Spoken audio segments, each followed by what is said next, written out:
Yes, I will open your stream now.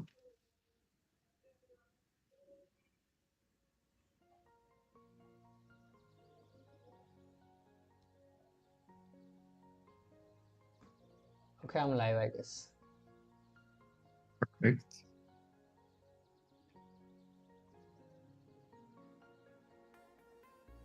All set.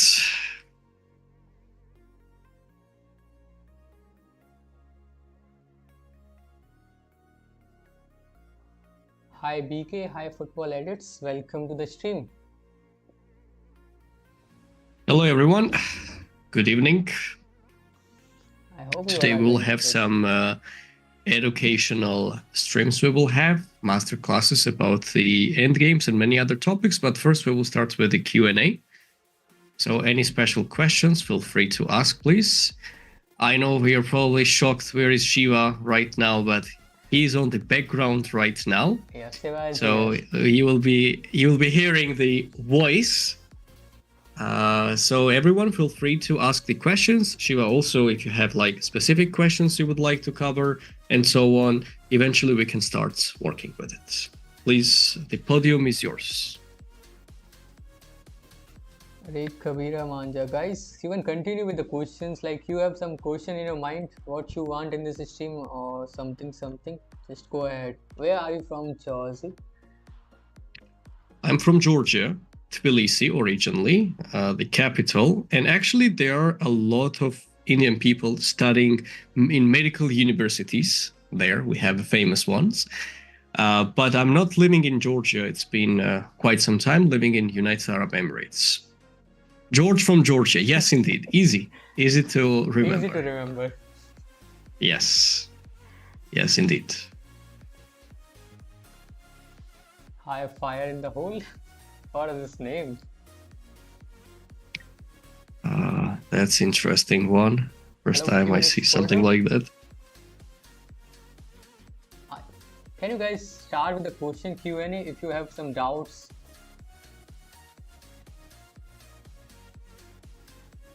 Let them come in. Yesterday I remember there were a lot of questions though.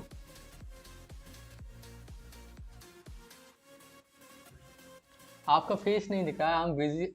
My voice will be visible. My voice will be audible. So you have to work with it. आधा webcam आपका रखो ना. It will look very bad if like it's a master class ना. So it will be good if Jaws is in the main face. So you will able to understand what he's trying to teach. Okay, I think let's start. No one has a question. Start immediately. We can do it because it doesn't feel like anything, or we should let people join first, or all good? Tell me as you would like. I don't mind any of it.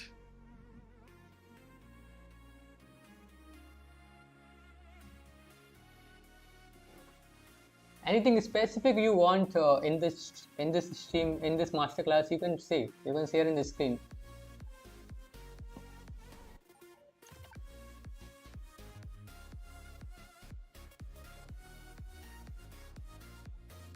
No breakup with chess.com. I'm still in relationship with the chess.com. Here I'm in situationship.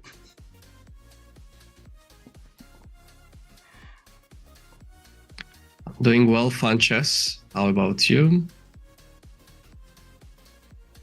Just for this stream specifically, it's from my suggestion to do it on Lichess because I all the time do it there.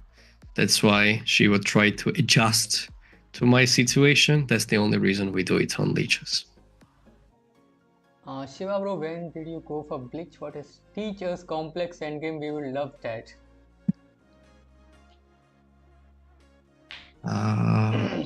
Okay. Hi Cherry, how are you doing? Complex endings, we will do that. Okay.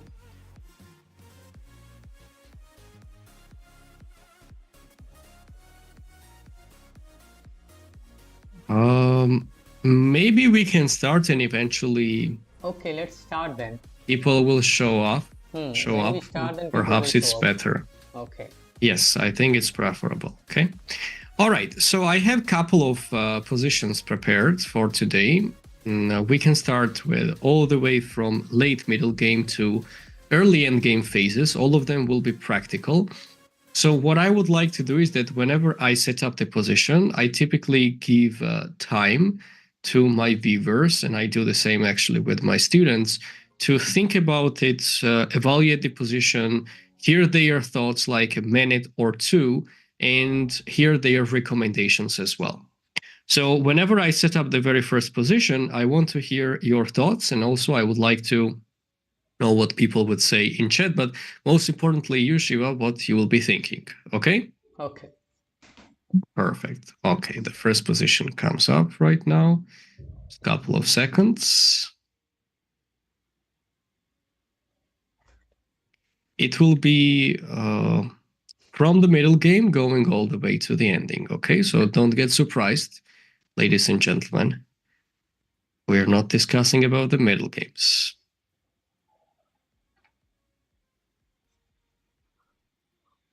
Okay. Yes. So you will do All setup, right. right? Okay. Yes, all good. I think it should be visible on the No, not visible live. right now. It's not visible at the moment.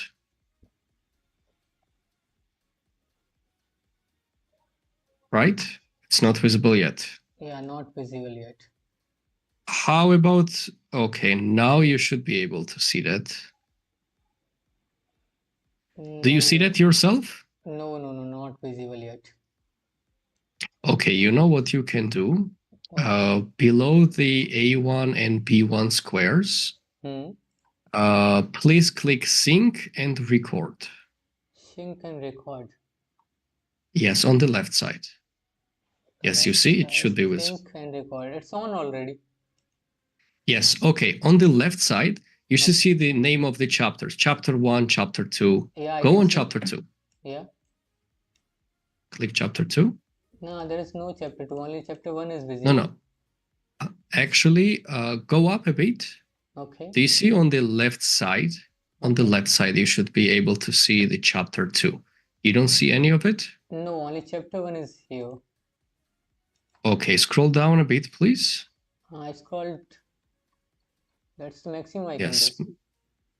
Maybe you can click Manage Topics. No, it is not working.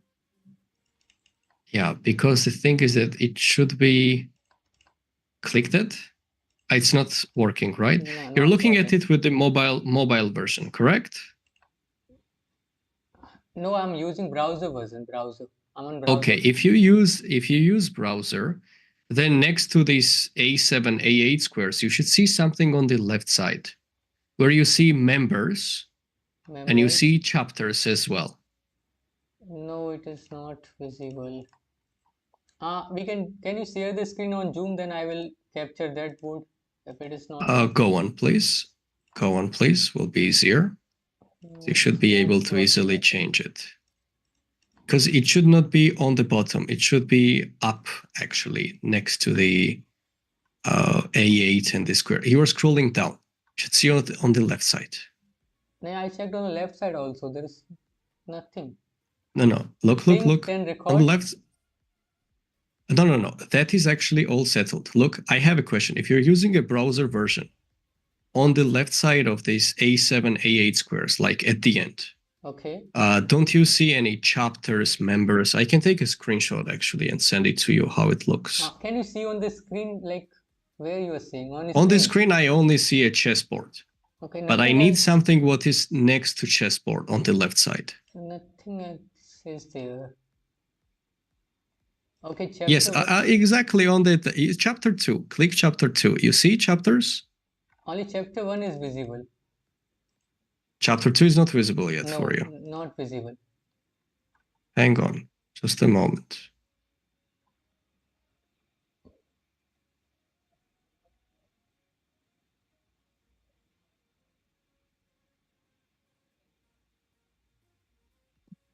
Just give me a moment. Okay. Still not visible. Still not visible, right? Wait a moment.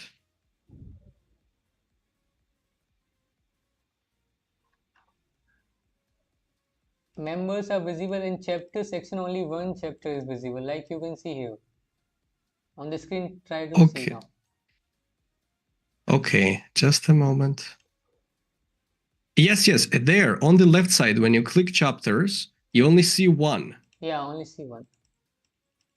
Okay, click that in any case, please. I tried, but no use. Okay, just give me a second.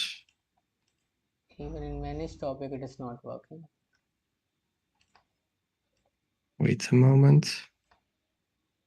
Should be able to see it now. Wait. How about now? Do you see chapter 3? Or 2? No, Any of still it? not visible. Only chapter 1. Let's do one thing. You share the screen on Zoom and I will capture it. Now wait a moment. We should be able to do that. Just a moment. Okay. Okay, let us Just give try me to a minute. refresh You it. can. Okay. Now after refreshing, it is coming. Oh, okay. Done. Perfect. You see it basically, right? Okay. Very So good. chapter 2, right? Okay. Okay, Yes, let's guys. focus on chapter 2. Excellent. All visible on the screen? Okay, you Yeah. can adjust the screen maybe already. Okay. Normally. And also look below A1 and B1 squares, please click the sync and record as well, that Okay. we are synchronized on the same Okay. Now it is page. working. Fine. All good? Perfect. Okay, so this is the first position. We will start our Endgame masterclass, but we will see it all the way from late middle games, how to get to comfortable endings. My question to you, everyone, is in the game, White has played Bishop d4, which led to Bishop takes d4, Queen takes d4, so the pieces got traded off at the end, and White ended up in this endgame. How do you like Bishop d4 move right now? And is there anything else you would like to play with the white pieces except playing Bishop d4? Let's take around 2 minutes. Think about it yourself. We will hear from chat as well, and we can move on later. Okay, So, can you repeat the question once again? Like what you asked? yes, so basically Bishop d4 was played in the game, and white went for this endgame, whatever you can see on the screen. Do you think at the end this endgame is comfortable for white to play, or is it better for white to play something else except Bishop d4 right away? Okay, so most of the people are saying bx f4 and bx f5. They are confused in between most of Yes. these. I also want you to think about it your own as well. And tell me which one you think.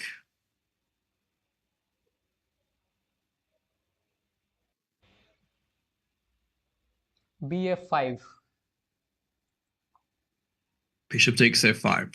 I see that a lot in chat. Yeah. How about you, Shiva? What do you think? I think bx f5.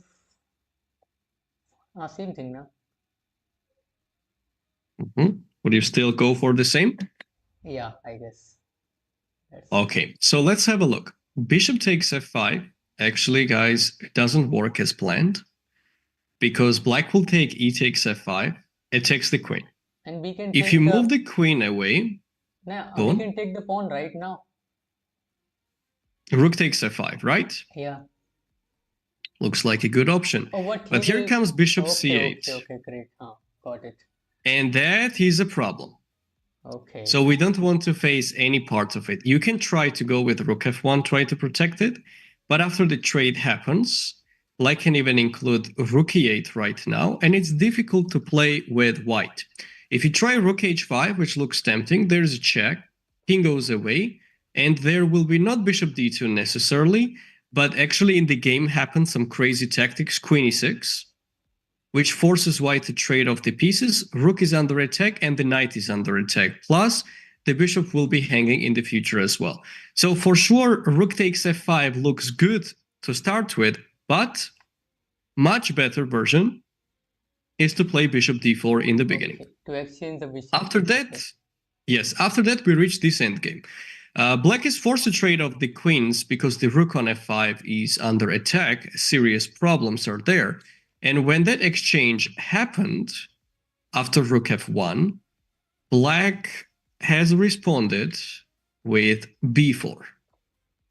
So that's the main question. After b4, who do you think has the advantage?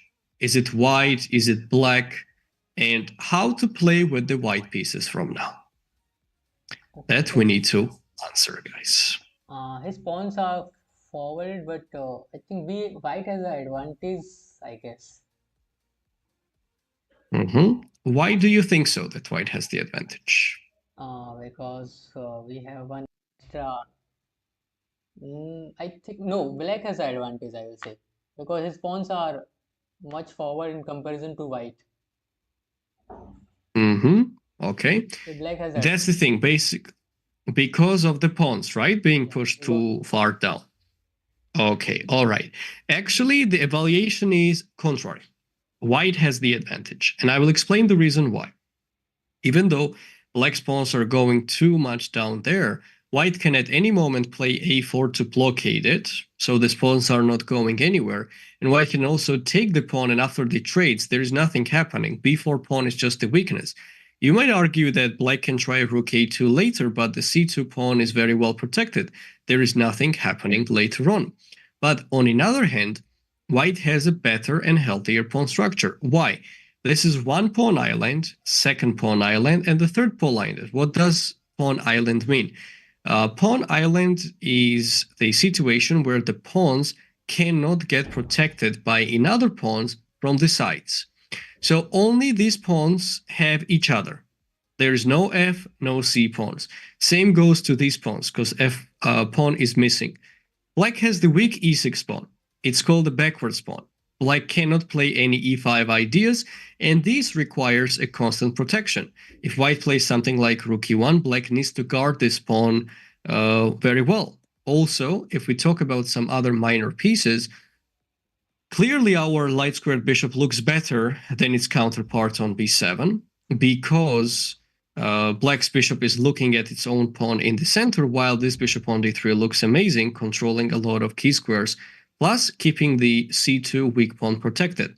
On the other hand, if we compare the knights, h5 knight is completely cast away, cannot join in action anytime soon. The only option is like g7 to jump on f5, while white's knight has the opportunity to play knight f3 followed by knight e5, which will be a great outpost. So in this position, white actually has the advantage because of better placed pieces. Overall, all the minor pieces, including the rooks, are preferable for white, and there is a better pawn structure as well. But it's not so simple to use it properly. You need to play really well. After b4, what should white do? What's the best option to play? I'll just wait for the answers in chat, and you can also tell me your thoughts.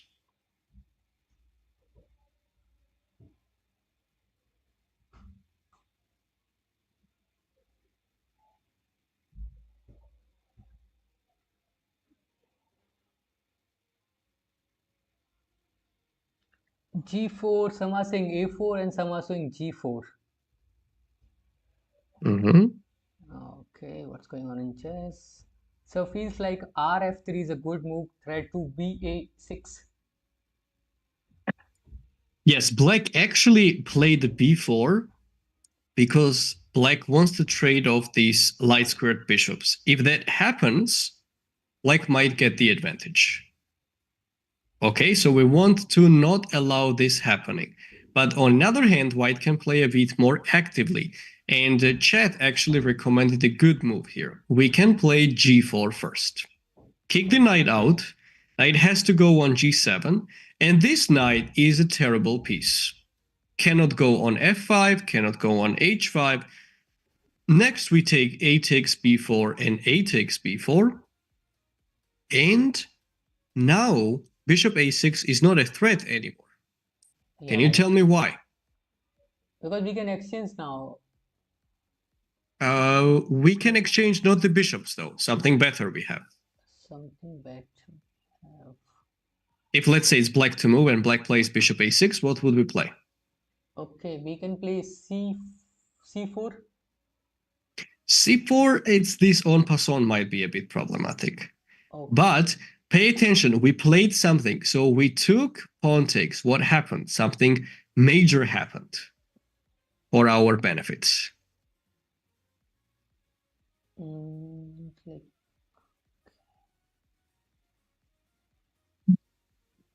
Like, like we should move our knight. We should move the knight, it is correct, and in the game knight f3 was played, but here if black plays bishop a6 we have rook a1. Oh, right. To pin the... Okay, And right. pin the rook already. So this no longer is valid. So look how white made an improvement. If there is no bishop a6, clearly our bishop looks better, right? Now g7 knight is so bad, cannot join in action because of this g4 pawn. And now you see that, okay, bishop is doing well.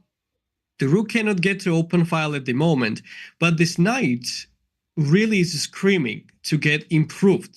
It cannot stay on d2 for a long period of time.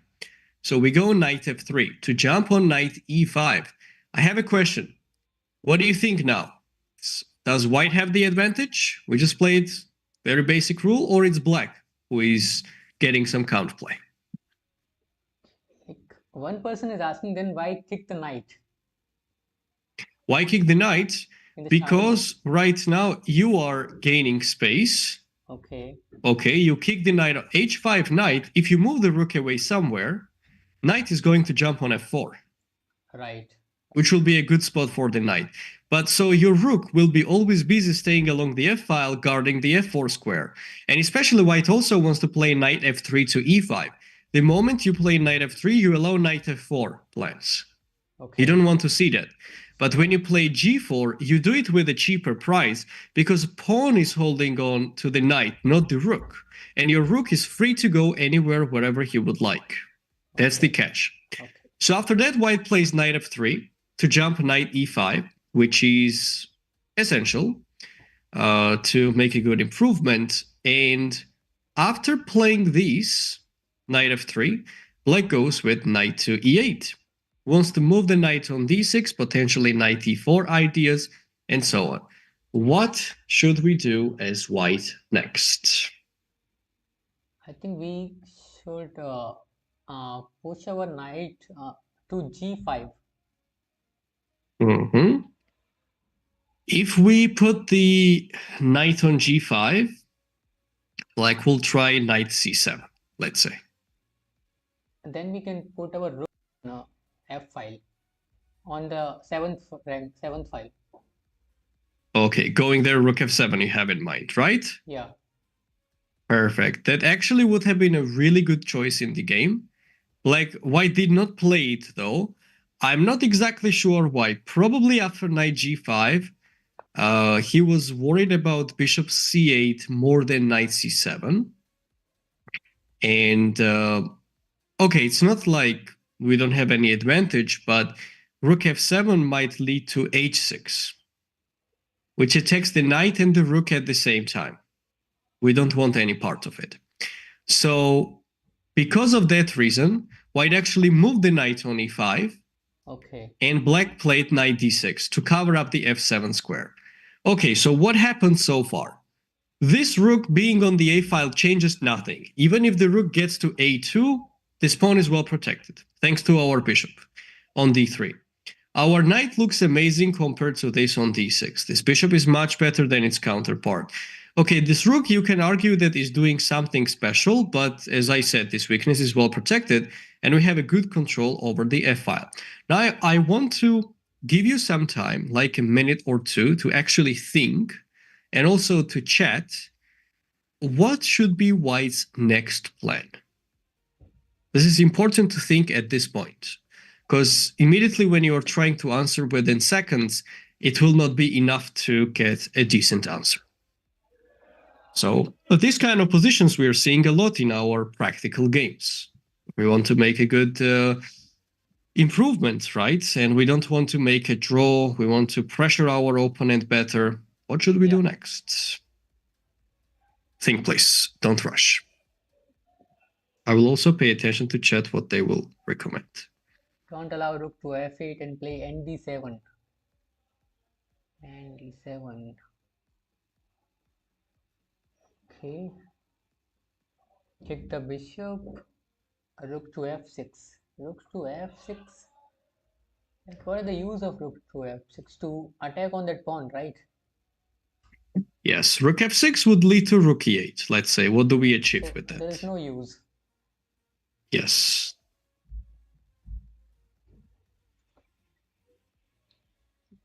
Okay.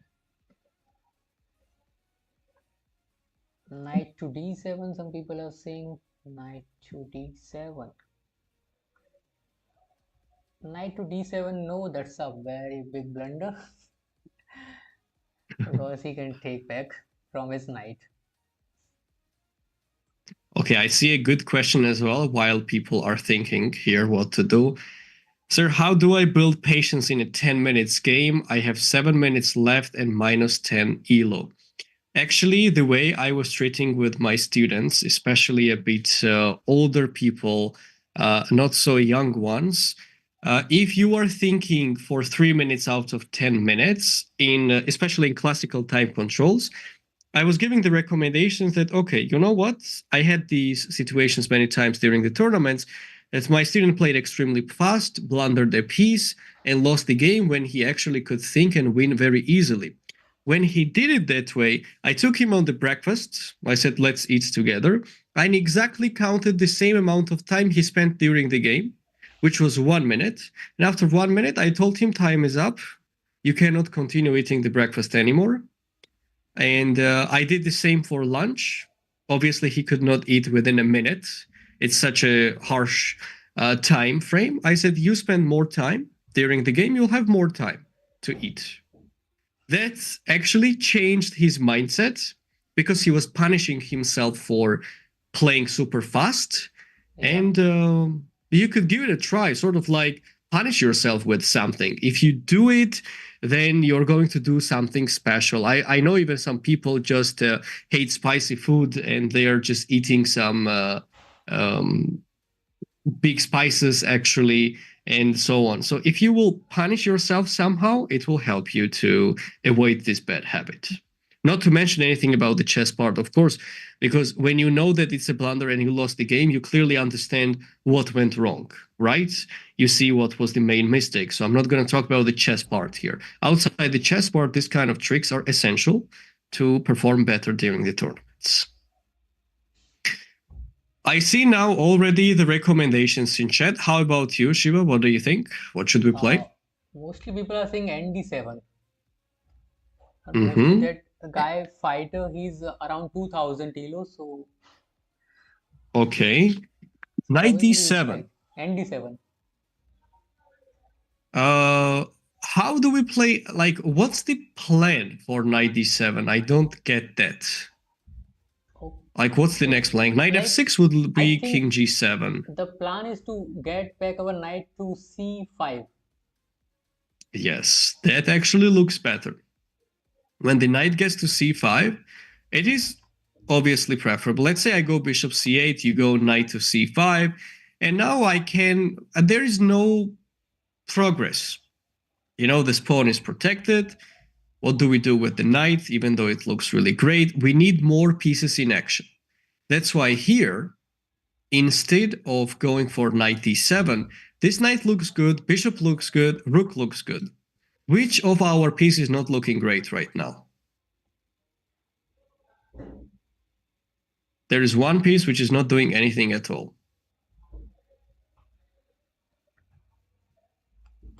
No, the bishop on d3 cannot do anything better than wherever it stands. The king. Yes, indeed, the king. So knight looks great. We don't have anything concrete though, Okay, right? right. Black is in control. The bishop is doing its maximum. What can this bishop do more? The rook also is doing the same. So when you see that you get into this kind of situation, it's time to activate your king and centralize it.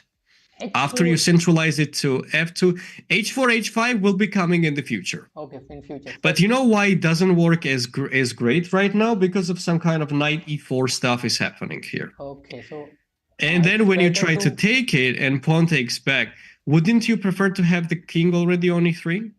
no, because he can put his rook back on a2. Yes, but now without even having the king here, now rook c8 comes next. Yeah, right. That is also threat. So, black is getting some counterplay. e3, rook d8 to attack the pawn. All of a sudden, black gets some counterplay. No need to play h4 yet. First, go with king f2.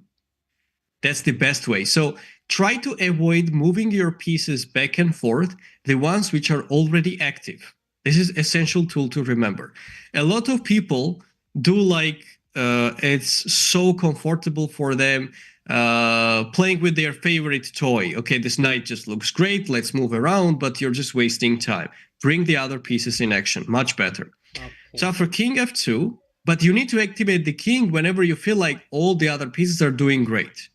Do not move it without it. Plus, there are only few pieces left on the board, so moving the king up is fine. You will not face any danger at all. So after king f2, bishop a6 was played. Black really wants to trade it off, and right now we can do what? Sorry. Our rook to a1. Rook to a1. You're absolutely right. So if black plays bishop b7, what is the key move right now? I'm just curious who will find it. Why cannot black move the bishop back on b7?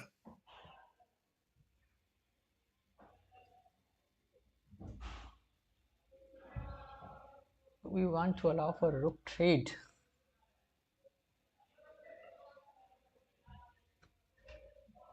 So do we trade it off or we play something else?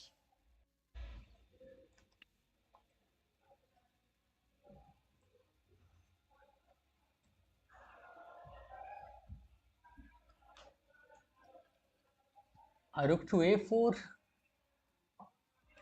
Rook to a4. Yes, yeah. The motivation. How does it look? Rook a4. Look, now we hit the pawn. Yeah.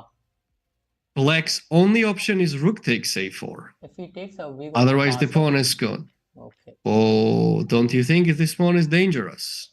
Yeah, very, very dangerous. Now we got to pass a one. You see? Exactly. So this looks great.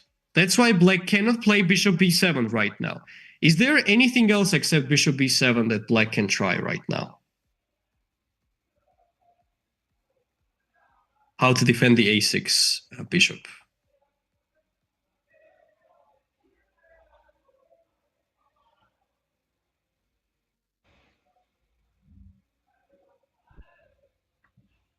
Rook to f8, check. Fast pawn is good, but the side pawns ah is different. Queen. Rook to f8, rook to f8, rook to f8 once again. No, actually, passed pawn is good, but the side pawns h and a is difficult to queen. No, this is wrong assessment. DJ3690. Why? Outside pass pawns, which are A and H pawns, are easier to promote when there are some pieces left on the board. You are talking about the king and pawn endgame. We are very far away from king and pawn endgame right now. So as far the pawn is, harder for your opponent to stop it with the king. So look, let's say you have the passed a pawn, okay? Let's discuss about that position. Past a pawn, it's so difficult. The king needs to go all the way across to stop the a pawn. But if the passed pawn will be somewhere on the e file, the king is right there. It doesn't require too much time. So outside passed pawn, which is these on the a and h file, is much better when you have the pieces left on the board. Okay, that's important to understand. So that's why black needs to play rook f8, as already Chet mentioned many times. White moves the king up, bishop takes d3, and knight takes d3. And now this pawn is weak on b4. Thanks to our king's activity, that our king can handle many things. And look, our move, which we played a long time ago, this g4, is holding on together the situation very well. And there is no knight f5 coming. We are covering it. Plus, this knight attacks this weakness. And when black tries to protect it, what's the killer move? a4. Rook to a4. Absolutely. Now we take this guy as well, and white wins another pawn, and the rest will be easy to convert. All you have to do when you get the extra pawn, let's say king f7, rook b4, if the rooks get traded, By the way, try to trade off the rooks right now. Knight's endgames are the closest to the pawn endgames. We can agree on that if the knights are off from the board, white can easily win the game. You can start pushing the pawns forward on the flank. You can go king f4, king e5 ideas. There are many good opportunities. So knight's endings are the closest to the pawn endings. Therefore, it's easy for white to win. You can just move the knight back all the way to e5, then push c4, c5, b4, just start pushing the pawns forward. That's how white eventually managed to win the game. So first things first, to make a summary actually of what happened, is that at the end of the trades when black played this b4, white's big advantage here was the placement of the minor pieces. So which minor pieces? Knight and bishop are doing much better than its counterparts. Pawns are weaker actually for black. e6 is a weakness. This b4 a bit later became a weakness. And on top of that, when white plays g4 and restricts this knight's mobility, white gets a full domination. All the pieces just look amazing. After a takes b4, a takes b4, knight f3, and knight e5, or in every single position, look for how to improve your pieces. That's really important.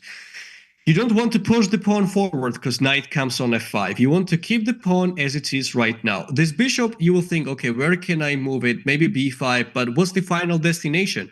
Nothing. So do not move the bishop away if you don't see the future. Like, what is this bishop going to do later? So we see that the rook is doing sort of maximum. Okay, you can play rook f6, but it doesn't have a concrete threat because black is already protecting it. So then you realize, okay, the knight is not doing anything. So let's activate it, jump on e5, which looks great.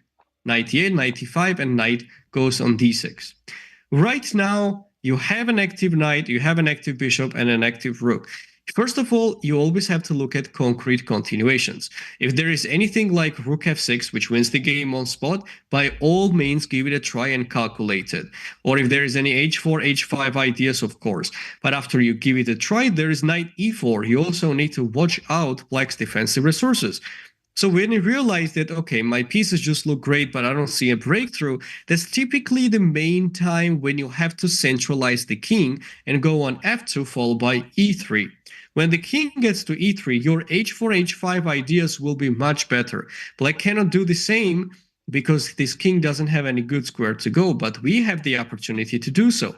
You should always try to watch out as well that black will try to exchange of their weak pieces into your active ones. So the moves such as bishop a6 should always be in your radar, but it never works thanks to rook a1 check.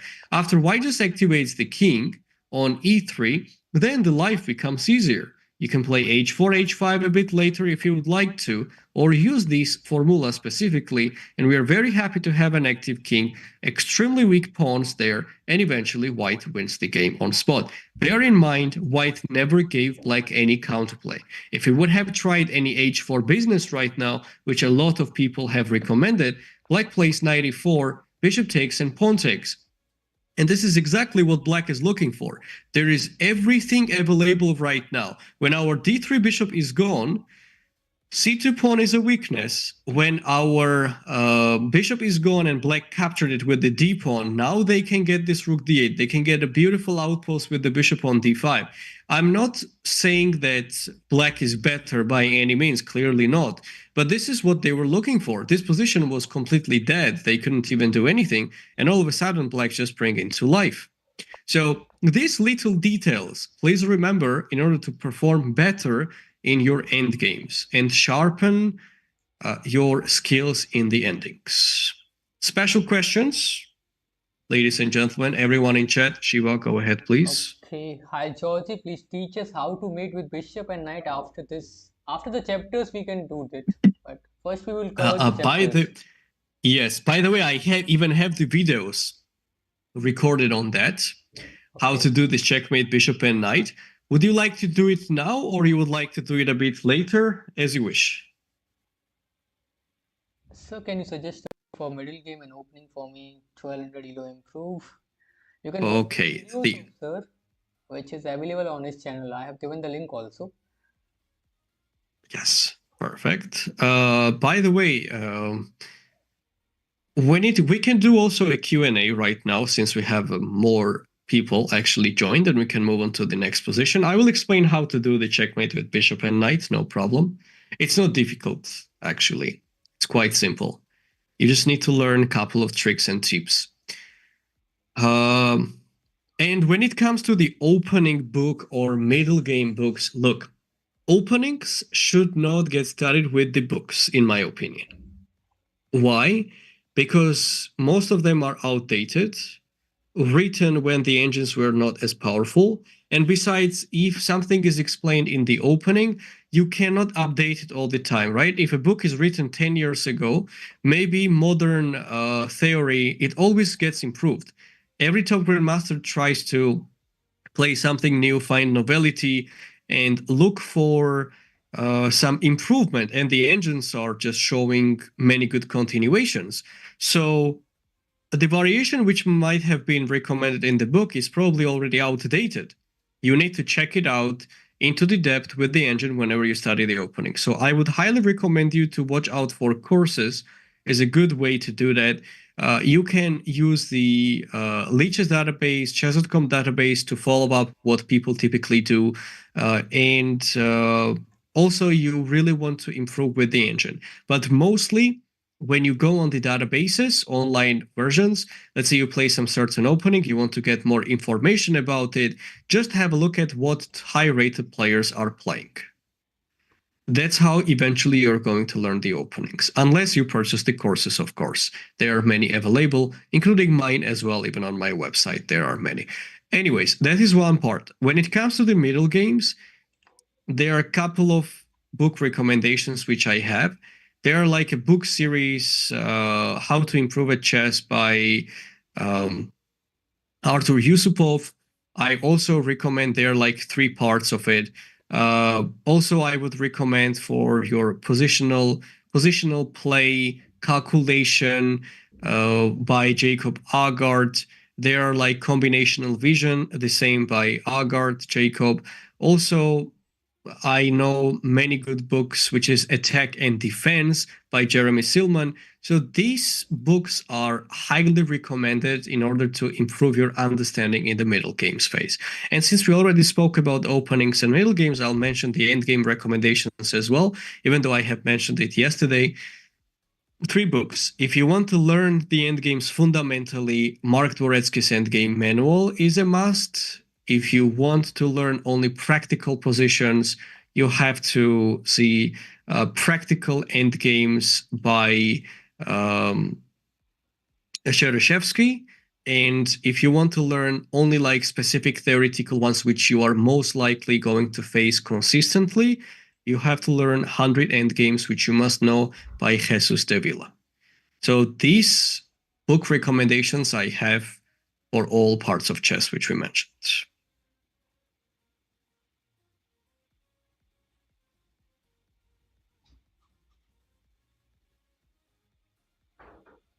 Georgi, I need a Khan Sicilian for amateur. Can you cover it in a few minutes? Khan Sicilian, I would not really recommend it as much as the others. Probably it's preferable for you to try Najdorf, classical Sicilian, and so on. Because Khan Sicilian has one big downside, which is this position. I can just show it up on the screen. For instance, what he has in mind. Okay, let me check if it is visible on the screen. Okay, I need to change the chapter, right? Chapter 3. Chapter 3, okay, I need to refresh Ch- on this. Okay, now it is there. yes, refresh it, Okay, please. okay, done. Sync it first, right? Uh, Okay, yes, perfect. okay. Okay, so the thing is that in chapter 3, let's say Khan variation Sicilian is this Can you with wait for e6. 1 minute, please? Like, there are two Go on, questions in the sure. chat. First, can you answer them? It will be more good. Like, Ravi is asking, is there any limit in elo gain other than Magnus? Okay, any limit? I don't believe that anyone will ever reach 2900, if that's the question. It's not going to happen because, as I explained yesterday in the intro, in our announcement section, look, guys, if you'll compare these two websites, Chess and chess.com, why does it happen that on chess.com typically people have higher ratings? The same people which have, let's say, 3,000 on chess.com, on Chess, they have 2,700 or 2,800. So 10 years ago, over the board in classical chess, we had several people which had over 2,800, including Magnus Carlsen, Levon Aronian, Hikaru, Caruana, and all these people, right? And that was the time when Magnus Carlsen reached his all-time high, which was detected. I believe it was 2889 live rating, but official 2881. So because there were many people on 2800, somebody managed to go higher. But right now, I think we have only one 2800 rated player, 2882. Okay, here we go. Just by 1 point, I missed it. So because we don't have that many, it's extremely difficult to reach 2900. In order to reach 2900, we should have many 2800 rated players. Same thing goes on Chess. There are not that many people with the higher ratings. But on chess.com, there are many. That's why it's easier to gain the rating points on chess.com compared to Chess. That's how the rating system works. And the limitation, as I said, 2900 impossible. 2850, sure. But more than that, I don't believe in it. Okay. And you also mentioned another question as well. So do you aspire to be GM, and how do you prepare for the tournament? Yes, I do plan. But I would like to participate in tournaments starting from next year. I'm not really playing actively, but I'm training. And when it comes to the preparation, if you want to become a grandmaster, well, there are a lot of things what you need to keep in mind. First of all, you should have really a top-notch preparation in the openings. You cannot just play one opening, for instance, Sicilian, Kan variation specifically, and that's it. Your opponents will be preparing against you. The most annoying part is when you play against lower-rated players, let's say 2100, 2200 rated players, when you have close to 25, they all want to make a draw against you. So if there is some variation that they can kill the game and not let you get the activity, they are planning to do that. So you need to have various options. Like you shouldn't only play one opening. You should have minimum 2, 3, preferably even more, which you play actively. So when your opponent tries to prepare against yourself, you have 5 different openings and nobody will prepare that much against you. When you play only one, they might go into the depth. Okay. But when you play like 5, just imagine one situation, okay? You're preparing against someone which plays e4 first move, d4, c4, and knight f3 equally. Okay. What would you prepare? Good luck. You will spend probably several hours. It might not be even enough. That's actually one of the downside of Levi Rosman's latest performances, that he consistently plays Caro-Kann in all games. I understand he loves it and he's master at it, but everybody is preparing against it. They all know that he's going to play Caro-Kann.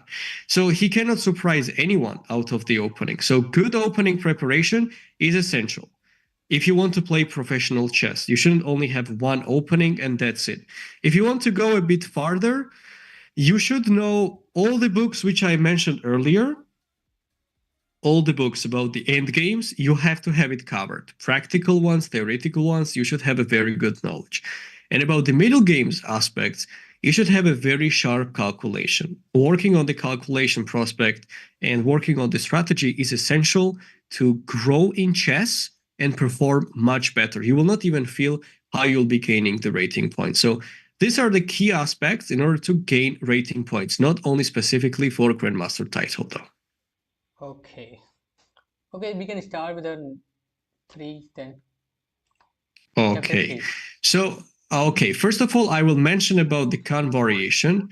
The problem of Kan actually on e6 is that when white plays c3, You're playing Sicilian because you want to get some counterplay and you want to fight for something. You don't want to make like a draw and like kill the game on early stages, right?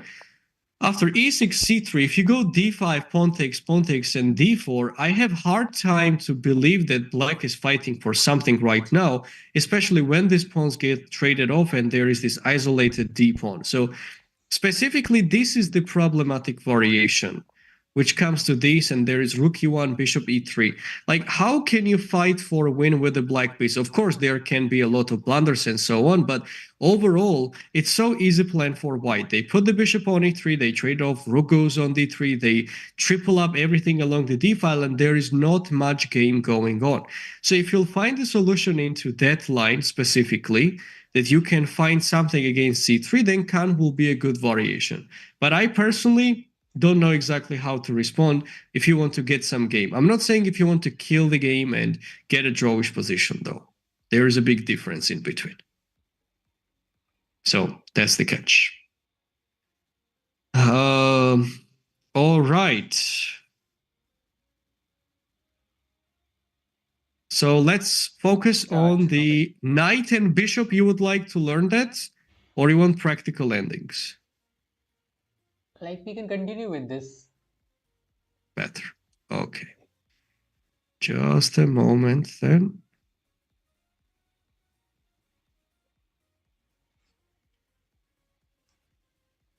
Here we go. Chapter 4 is on the way. Please refresh it to see that. Okay, give me a moment. Okay. Sure. Okay, this is a practical endgame, like completely practical. Yes. Okay, so who have to move in this? Let me sync it. Here we go. It is white to move. Okay, white to move. We have an extra pawn, but how to convert it? Which plan should we choose? Also, guys, give it a like. We have only 20 likes. What's up?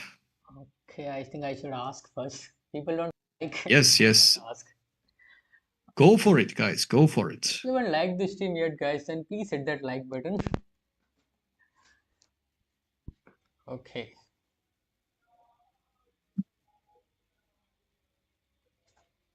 I think in the night energy is low. Indian people, like, it's a time to sleep, right? Yeah, it's just late, I believe, for most of the viewers. Next time we can do it 1 hour ago if possible on the next masterclass. An hour? Just an hour? Just an hour ago. No, what did you ask? 1 hour? 1.5? Which one did you ask? Like I said, like this masterclass we gonna do in the future also. So can we do it like 1 hour ago instead of 10:30? Can do it 9:30. Sure. So the more audience will be there. Sure, no problem. Okay. We can do it that way for the next time. Okay. Hi, Kate Gaming.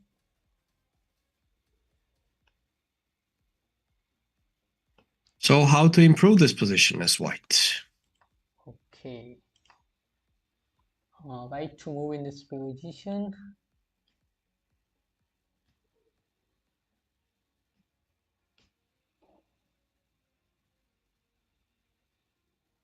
Queen to d4. Queen to d4. Do you like that move as well? Queen to d4. Like, what is the motive of queen to d4? Okay, queen to d4. Sack the bishop. That's not a good thing. There is no use of sacrificing the bishop. Okay. Bishop to a6. I think that is also bishop to a6. Okay.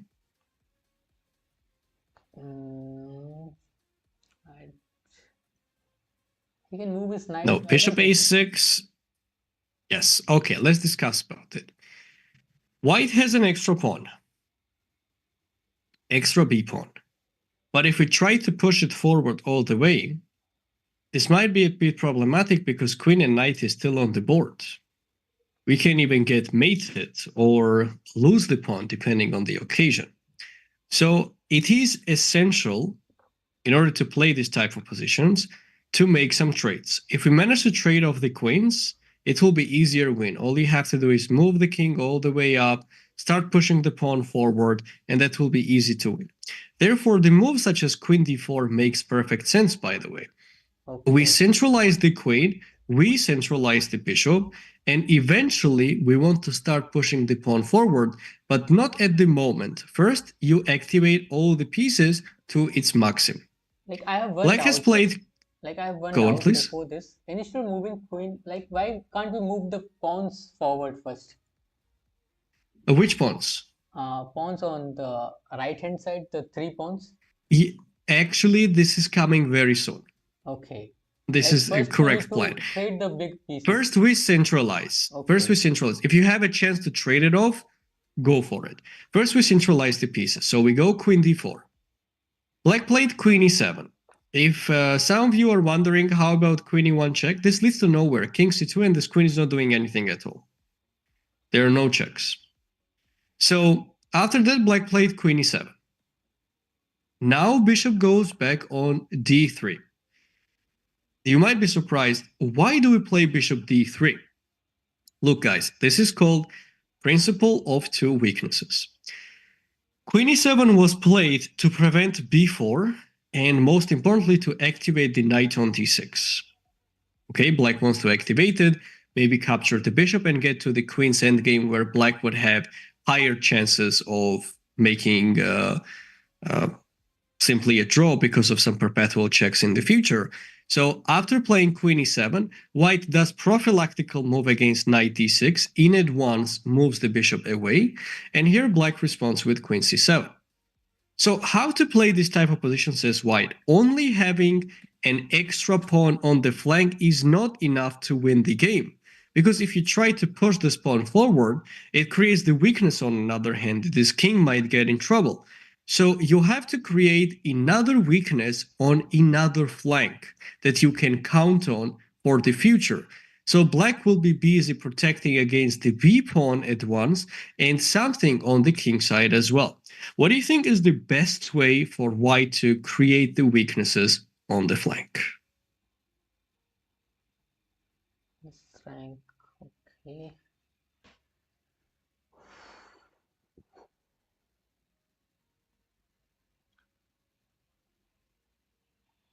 G4. G4 is like queen to d4, knight, and e7, and g4. Queen to d4. So you like this option? Then knight G4? e7, and then g4. Or bishop to a6. Bishop to a6, I don't think so. It is a good move. Bishop a6 is, this bishop is going into the wrong direction though. We don't want to go there. So how do we create the counterplay on the flank?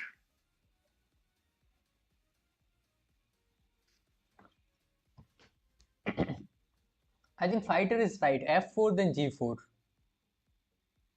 F4 and G4. Okay.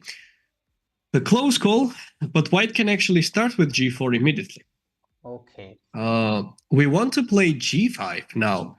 And all of a sudden, it's not the B pawn, which is the best pawn, actually, which is not the problem in black's camp. It's G5 now coming to attack the king.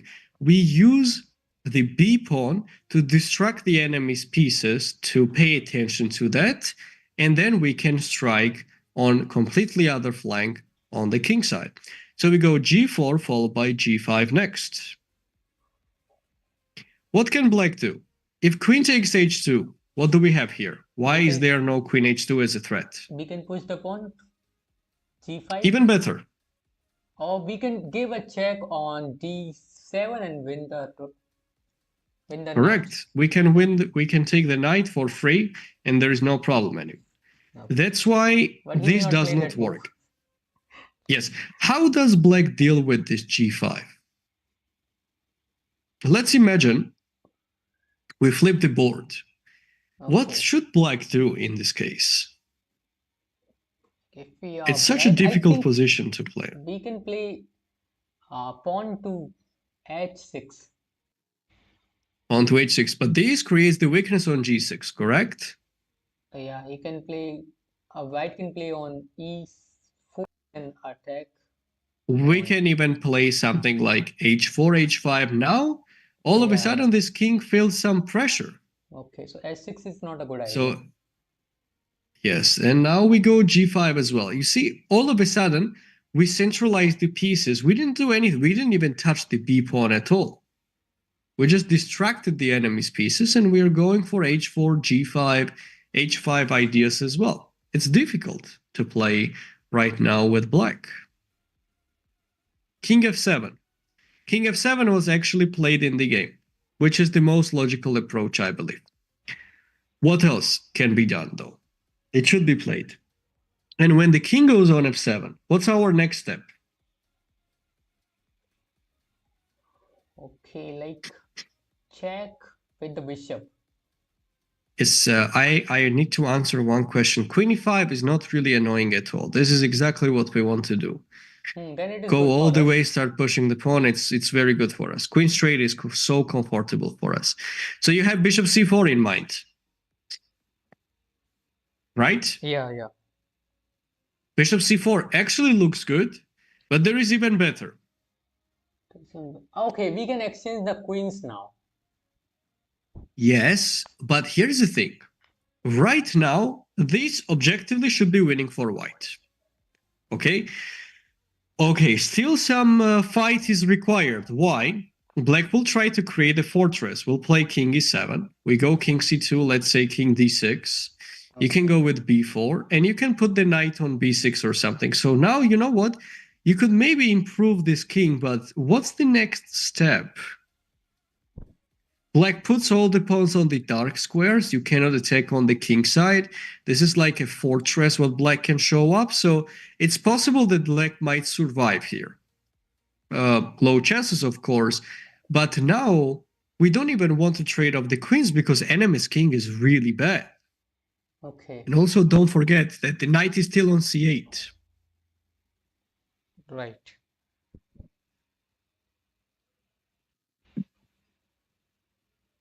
So what do we play? I think then we can move our h file pawn. We need to move the h pawn. Correct. h4. It's time. h4 followed by h5.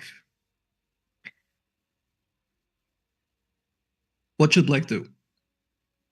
And what did we do? We just activated the queen, activated the bishop, and started pushing the pawns forward. That's all we did. Okay, so our basic Nothing idea should else. be like first we should centralize the major pieces. Then we should push the pawns. Yes. Okay. Yes. And this is important. Why? You need to create more than one weakness in your opponent's camp.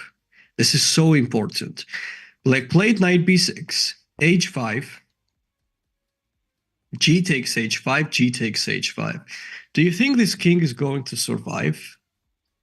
No. And if you go for something like h6, We can give the a check best of now. luck, the best of luck to this king. Yeah.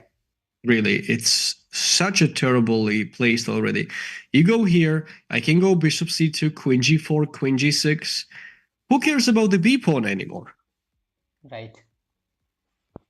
So you need to use it as a distraction if you have an extra pawn. Activate all of your pieces. Don't feel like if you are going to push your b pawn all the way, you're going to promote it. You'll be very disappointed. First, control the position well. Do not get any counterplay from your opponent's perspective, and eventually g4, g5, h4, h5. These moves would be available later on. Any special questions, guys? If you have any question, you can ask in the chat, guys. How the strategy called where you throw your chess pieces in your opponent's face? That's the irritated strategy. Okay. No, actually, strategy. There's a thing. With tactics, you need to look for the tactics when there is something in the position. So all of your pieces are well prepared, for example, and you want to make a final finishing blow, some kind of sacrifices, etc. And when it is strategy, you use strategy when there is nothing. There is nothing concrete, and you need to prepare the battleground uh, to succeed. So Okay. if you try b4 b5 ideas in your game, trying to move the king up because you have a passed pawn, a bit later you will end up making a draw, and you will ask yourself, yeah, but I have an extra pawn. Then you sit and see that, oh, engine is saying queen d4. What does it mean? It's just an engine move. I don't really care. How many people do such things, by the way? Because I cannot understand it. It's so difficult for me, etc. Nonsense. Have you tried to study it? You didn't. That's the reason. You centralize the pieces first. You push the pawn when everything is ready. We are not ready yet. Create the weaknesses first, and you might win the game without even creating any. We haven't even touched the b pawn. I'll tell you one funny story, guys. When there was some games actually between Michal Tal and Botvinnik. Do you know that Michal Tal was smoking a lot? By the way, who Yeah. knows who is Botvinnik and who is Michal Tal though? In the Do we chat, know these you want to players? answer? Yes, I want chat.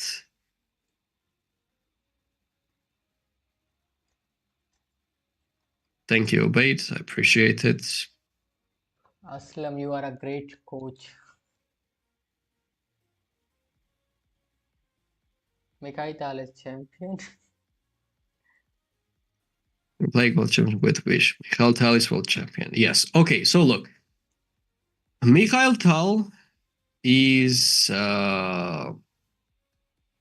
world champion, Okay, and he's Tal very faced famous. Kasparov. No, Tal did not play with Kasparov actually on the match, but still, it doesn't really matter as much. So let's say Botvinnik was also extremely strong player from Russian Soviet Union, world champion, as well as Mikhail Tal. Both of them were world champions. The thing is that they did not play in the world championship match, Kasparov and Botvinnik. Kasparov took the crown from Karpov. Karpov took it from Fischer. But I'll just get back to the point what I wanted to mention. Anyways, we don't go over the world championship matches. So Mikhail Tal passed away on early stages of his life because he was not following a healthy lifestyle. He was smoking a lot. He was drinking a lot of alcohol as well. And that really cost him. His brain got damaged at the end, and he passed away on quite young ages. During the tournaments in 1960s, it was allowed to smoke during the games. Okay? Okay. So you could literally bring your cigarette, and in front of your opponent, if your opponent was smoking or not, it doesn't matter. It was allowed to do that. You don't have Yeah, to go to special yeah. I smoking have area. seen some pictures like smoking in the chess tournament. People are Yes, smoking. yes, Okay. yes. It I've was seen. allowed. Actually, Okay. it was allowed at that time. But Botvinnik hated when someone was smoking during the games because he was not a smoker and it was affecting him badly. That's why it got forbidden. And a bit later in 1960s, they forbid to smoke during the games in the playing hall. Okay, so you were only going to smoke it in a special smoking area in the balcony or something. So what happened? But Twinnick was a very nervous person in general, and but he was still better than Mikhail Tal at that time. When Tal was playing against Botvinnik in one of the game, he put the pack of cigarettes next to him on the chessboard. And he had the lighter there as well. Okay? Okay. He did not smoke though. He just has it there. And Botvinnik went to the arbiter and he told him that, okay, well, Tal has this cigarette next to him, and he might just smoke right now. So please tell him to put it in his pocket or move it away. Okay. But here comes the crazy part. But the arbiter asked him, yes, but he did not smoke, did he? He said, no, but he can smoke at any moment. He said, well, he did But he not haven't break smoked the till now. law. Yes, he didn't break the law, so I cannot do anything. So Mikhail Tal was playing on Botvinnik's nerves. That's why he kept the cigarette there, that at any moment he was about to touch it, and he could just smoke it and use the lighter. So that's why here comes a, and that actually destroyed Botvinnik all the time, and he lost the game without any chance. It was psychological pressure. Okay. So what's the catch? The threat of Tal smoking was more dangerous than the execution that actually smoking during the game. So when you get these kind of positions on the board, guys, I went from far away, but I want you to know from psychological aspect as well. Your opponent always, it's like a pack of cigarettes sitting next to the chessboard.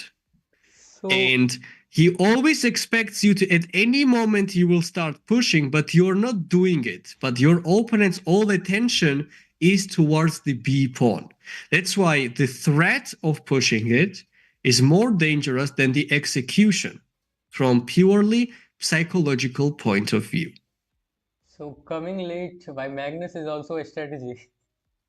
Well, of course. Actually, in psychology, being late and showing up a bit later is psychological. You are sort of showing that you're dominant on the game. And also, there is one more thing. Did it ever happen to you that you're sitting and waiting for your opponent? How do you feel? Many things are going on in your head. Yeah, right. You're thinking about he will be late. You're sort of getting nervous as well.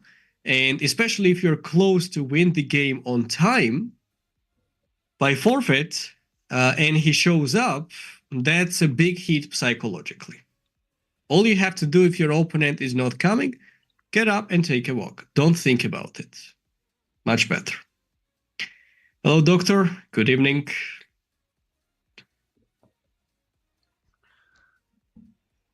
Okay. Gokesh walking. Gokesh, when Gokesh is winning, he start walking, and when Praga is winning, he start drinking water. Yeah, actually, it's a common thing. If you drink a sip of water while standing up, just a sip, not like too much, it means you're satisfied with your position. Yeah, well, you are confident about the game, so you are drinking water It shows the confidently. Yeah. confidence. Yes, it was Uh, a confidence. I think you heard about Mahabharata. Mahabharata, Mahabharata. the Oh, Arjun one, Arjun, that big battle between in the past history, Lord Krishna, Yes, Mahabharata. yes, yes, yes, So in that yes, yes. there is one quote. रणभूमि में युद्ध से पहले मनभूमि में खेला जाता means before the battle in the ground we need to play the battle in the mind. So all the people are playing the battle in the mind games, all these mind games. Absolutely, Yeah. absolutely. It really matters a lot, guys. Psychologically, psychology in sport means really a lot. So, yeah, people used to do these tricks a lot. Okay, other special Okay. questions for the Q&A, or we can move on to, I think people were interested with bishop and knight, how to make the mate.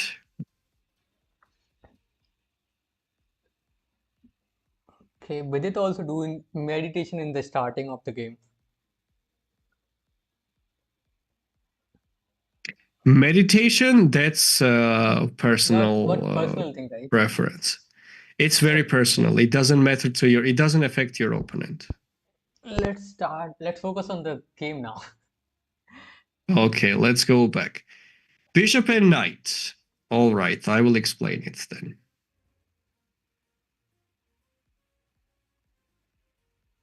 Okay. I think. Okay. Here we have already played now. Bishop. Our pawns are forwarded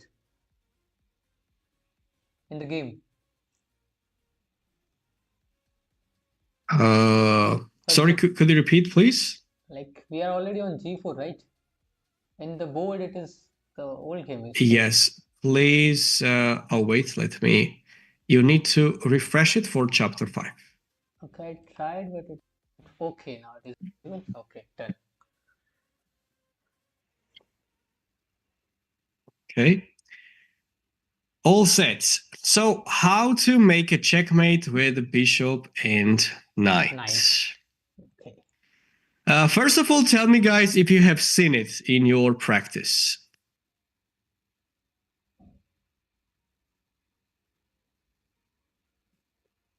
Like I never had this situation in practical, like in any game.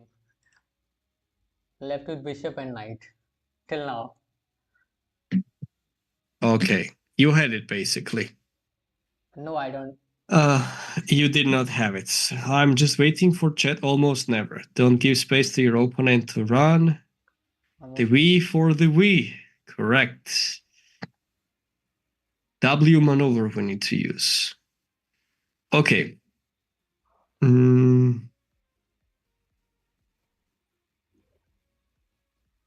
Practice against Stockfish. Early practical stock with opponent actually design never gave me satisfaction. Okay. Never gave me the...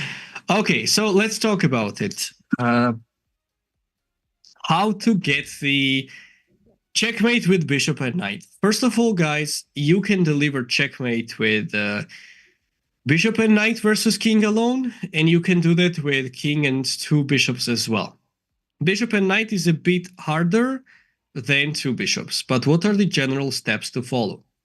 First of all, you need to understand that you are only capable of delivering a checkmate. In the center, you will never be able to do that. You have to bring your enemy's king in the corner. It can be any of this corner, okay? There are only 4 squares available. You cannot make a checkmate on any other square. Please keep in mind, no other square. How to deliver mate, but which square we need to choose? The king has to go on the same color corner as your bishop. So if the king goes on the h8 and a1 direction, no matter how hard you try, you will always fail and it will be a stalemate at the end. You cannot make a checkmate. So move the king either on a8 or h1. So now we see that a8 square is for us easier to force our enemy's king to reach rather than h1, right? H1 is way far away. How do we force this king to go there? If you play the move like bishop e4 or move the pieces back and forth, black will not voluntarily go for these and get to a8 square, because black also knows about this rule. So black will try king g8, trying to stay as close as possible to the h8 square. So how to force it? You need to start with bishop h7 first. This is the critical position, what everybody needs to know. We start with bishop h7. Now, this king cannot go here, cannot go there. Only move is king e8. Black's next plan is to bring the king all the way to the center. If the king gets closer to the center, then you need to try it again to put this into a bad spot and use it to deliver mate. It's extremely complicated to do that. So we need to use a W maneuver. Everyone, please remember, in order to win the game, that's the only way how you can achieve success. This knight needs to go on this direction. Can you read the letter? What is written? Okay, Jack. It's W. It's W. W, right? W. W. Yes. You see, it's W actually. From this direction, you can see it. That's why we call it W maneuver. The knight goes on that direction. As long as you know it, you're good to go. By the way, world champion, world woman champion, Alexandra Kosteniuk, which is a grandmaster, once had this position on the board while she was world champion, and she could not make a checkmate. And she ended up making a draw. You see, so it's not that simple. And I'm sure after that she has practiced a lot. So after king e8, you cannot go king e6 and say that, you know what, I don't want to let the king go anywhere because the king goes back on f8 to escape on g7. So what you need to do is you need to play knight e5. First, let's see if our opponent is cooperative and is not trying to move the king and escape, okay? And goes king f8. Now we go knight d7 check. Okay. Don't forget the knight maneuver, right? Right. So the king cannot go on g8, has to go here. Now we follow with king e6. Okay, now we give King check has once to again go on on f5. d8. Okay. Here we go king d6 first. Okay. Important to not let this. And if the king goes on e8, bishop g6 check. You see how well the squares are covered? King cannot escape. Okay. And when the king goes on d8, bishop h7. Look what happened. A little bit earlier, we were in this position. Look, when the king is on f8. And after a couple of moves, we end up exactly the same structure, just two squares closer. Okay. So we can So we are continue this forcing and black to get force it in the last. exactly. When the king goes here, knight c5 now. Okay. King d8, knight b7. You see Knight which b7. maneuver we used? W. King c8, king c6. Yeah. King King b8, seconds, king okay. b6. King tries to escape, check. Right. Goes there, bishop d7. Look, Okay. isn't it the same position? Right. What we had, look in the beginning. And look at this, identical. We just forced the king to go here. Now, in this position, black only has two squares available, a8 and b8, because our bishop controls the c8. When you see that moment, the way you deliver a checkmate is that you need the knight on a6 square and to give a check to black's king, and after king a8, you go bishop c6.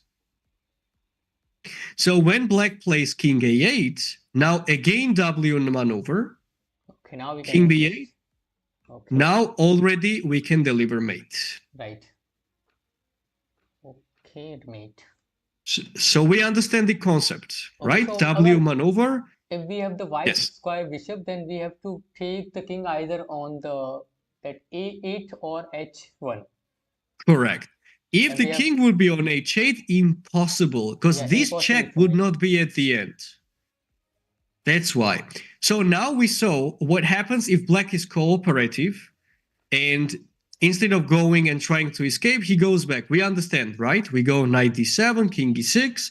Now king d6, and when the king goes back, check. We go here, same thing. We understood that, correct? All good. We just follow it. And knight c5, knight a6. Tell me in chat if it was clear. If that was clear, I will show you a bit more at once. For example, black doesn't try but I to understood everything. force us. Sorry? You really made it very clear. Very good. Very good. So now let's move on. What if black is resistant? After bishop h7, come on, everyone will play king 8 after knight e5. Who is going to play king f8 now and help you do all the steps? Black is going to play king d8, right? For sure. Trying to escape on c7, especially we cannot control it, b6 and go somewhere in the center. Or run down to a1 square. We know that on the dark squares it cannot get mated. So after king e8, do not move from your plan. You do the same steps. W maneuver forward the knight. You cannot play knight d7 now, so you're gonna play king e6. King goes on c7. If king e8, knight d7. We have seen this position already. Okay. If king c7, we go knight d7 in any case. And when the king comes down, bishop d3. Bishop to d3. Okay. Now look, the king, it seems like escaped, but not far away. We create a net. And when the king goes back, look. Where should the king go now? On the back rank. No other way. We go king d6 now. We force the king all the way back to d8. And now if black plays king e8, how do we need to play after king e8? What was our typical plan to attack?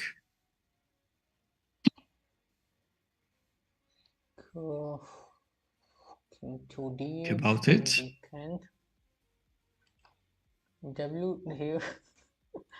W knight is doing already a good job. King was Bishop. correct.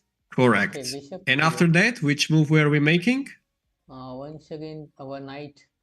No, wait. We can move our king first. After that, no. You move the king away, king escapes. Oh, right. Okay. You play bishop f7.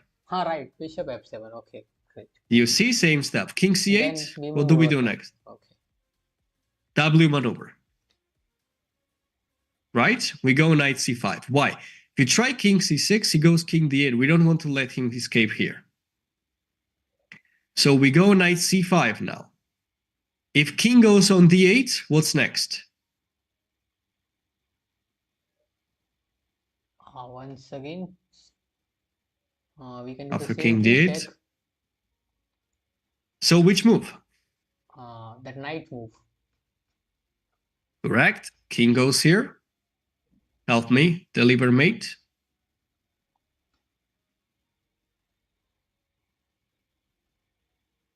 And again, we can move our king and so on, like same thing. Correct. King b8. Now you go king b6. Yeah, right. And after that? Our bishop check. King goes away. Don't forget this move, actually. You also gave check last time, but then you need to play with the bishop again. Bishop d7 in chat. Correct. Now after this, what was the technique to make checkmate? We can just play our knight first, then bishop check. Here. Get to a6. Yeah, right. And then there is a checkmate. Checkmate. So, after bishop h7, this is the position you want to face. But on this file, just move it closer. After king e8, we go knight e5. King d8, and you follow exactly the same pattern. King e6, knight d7 regardless. Black cannot escape with c7 because we have knight d7. And after king c6, feels like black's king already escaped from the pressure, but here comes bishop d3. If the king goes back on c7, bishop e4. And when the king goes back, now king d6. Okay, now king it is e8. Completely clear. Sorry? Now, I think we all are understand this. For me, I understood. And there is completely. one more detail. Perfect. There is one more detail. If black plays king b8, you do the same. King c6, king a7, and knight b7. Nothing changes. After this, you just do the same, but it's a bit different version of the board. You know, you sort of need to flip it in your mind. See, we have seen this idea. Right. Imagine if the board will be just reversed. And we use the same technique. You want to move the knight away. Please don't play a stalemate. Okay? What? Just move the bishop if you feel like you need to waste a tempo. Okay. Check, and now mate. That's how we deliver checkmate with bishop and knight from this position. If any other special questions? Center, then what? I can barely hear you actually, Shiva. Not sure what's the like if issue. all the pieces are in the center, like his king is in the center. And, sure, I will set it up as well. That's a good question.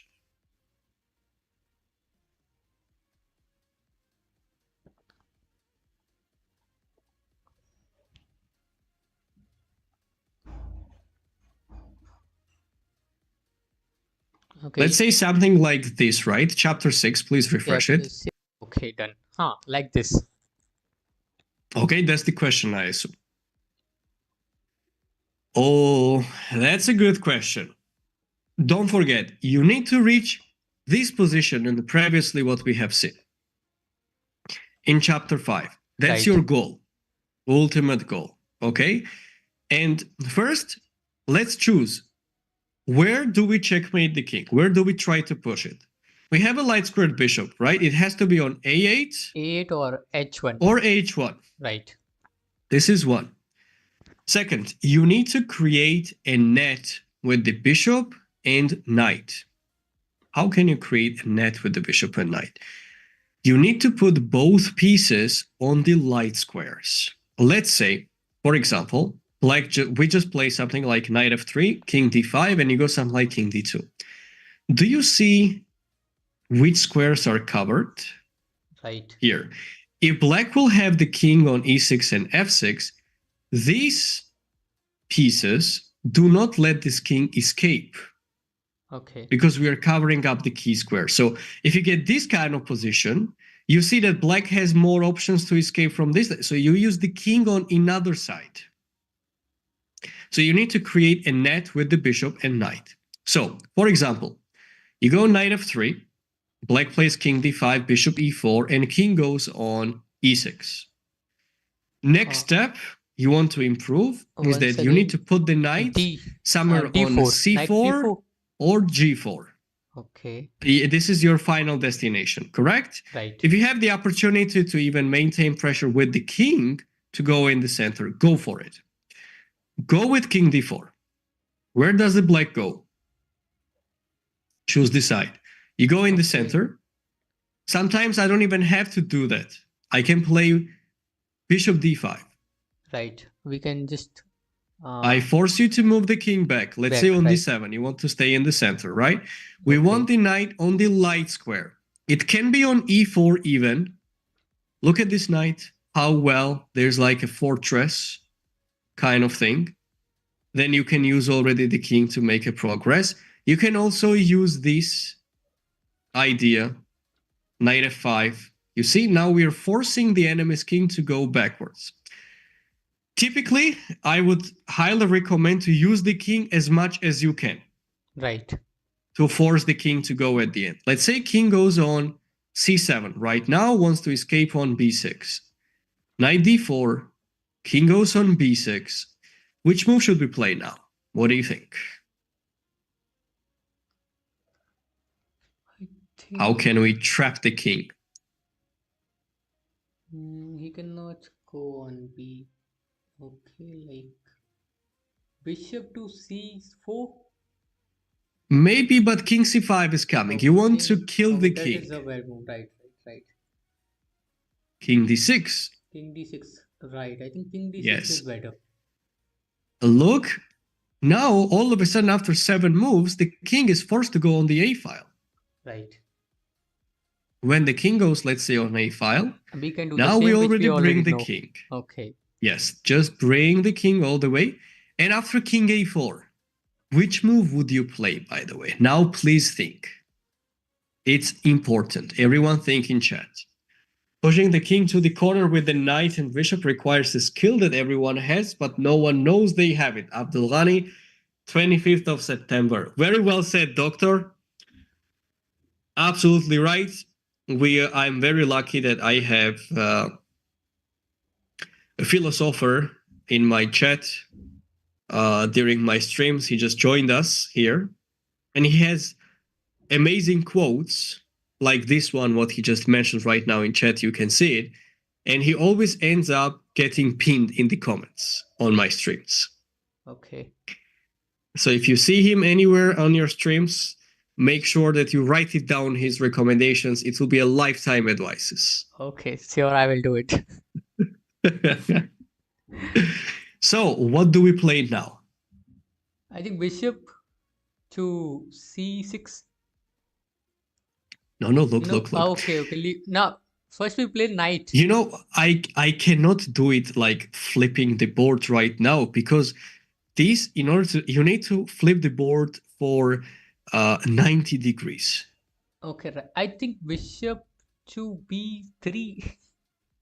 Bishop b3 would let the king escape. Okay, we Black don't wants want to him move to the go king on this here. side. We want to go him on a8 side, alright. So W maneuver, but in W maneuver, was the knight standing on c2? No. W was something like this. Right. We are on So different which will side be the this time. W for this position? Where do we move the knight?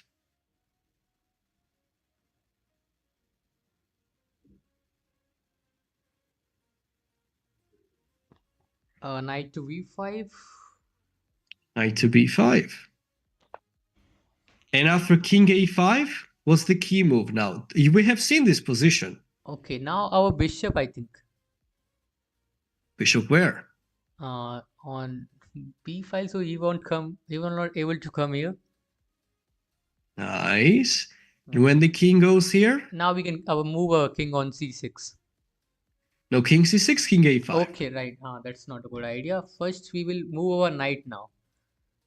Where? Where is the W maneuver? Think. What is the road for the knight? Okay, knight to... You know, to understand it better, let's have a look at this position. You see this? Right. How it's then on the F file? What's the difference? It's same, just reversed, just flipped. Same plans. Right. You see what I'm saying? So you start with bishop b3, king goes here. And now last time we had a W maneuver like this. So vertical correct? W this time. What should be the W for this time? That's facing the A file, vertical one.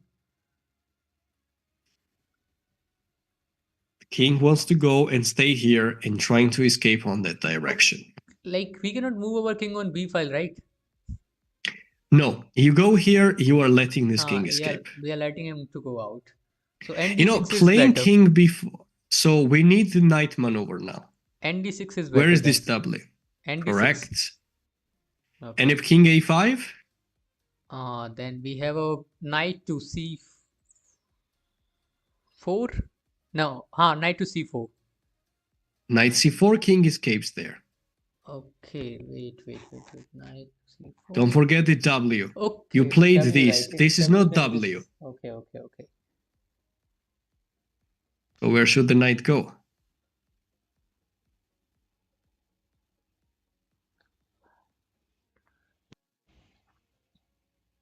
Think, don't rush.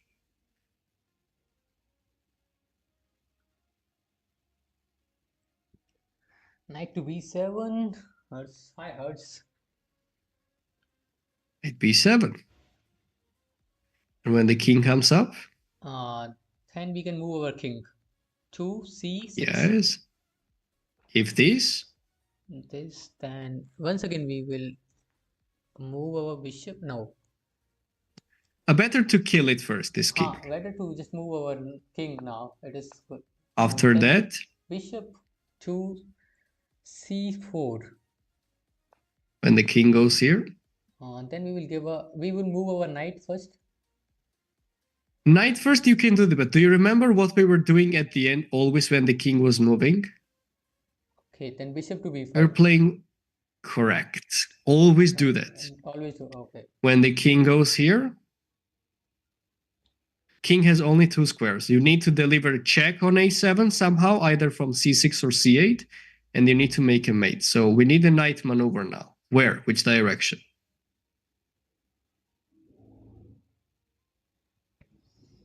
b5, bishop to c4. Now I think knight to d6. Knight to no. To d6. Okay. And when the king comes up? Then it's a mate. Okay, now if we go here, if we give a check and d6, then plus bishop, say no use. Once again, if we give a check, he can go there. Okay, once again we can give a check now. c8. Then mate. And after that? Mate. There is a mate. 6. Okay. Yes, you see, now we have learned how to checkmate the enemy's king from this end. Okay. So look, I have a question. This position, I run guys, out of time, is it a win or a draw? Sorry, can you repeat the question? Like, if my time is over, is it a win or a draw? No, no, it's a draw. No, Because, okay, my when the opponent run timer's out of over, time. My opponent. then you win. Then you win, of course. Okay. All Then you, right. of course, win. Okay. What I'm asking, man. Actually, remember one thing, guys, that if it's a theoretical draw, which means, let's say you have a king and bishop versus king alone, doesn't matter if your opponent runs out of time or not, it will be a draw. Why? The rule works that way.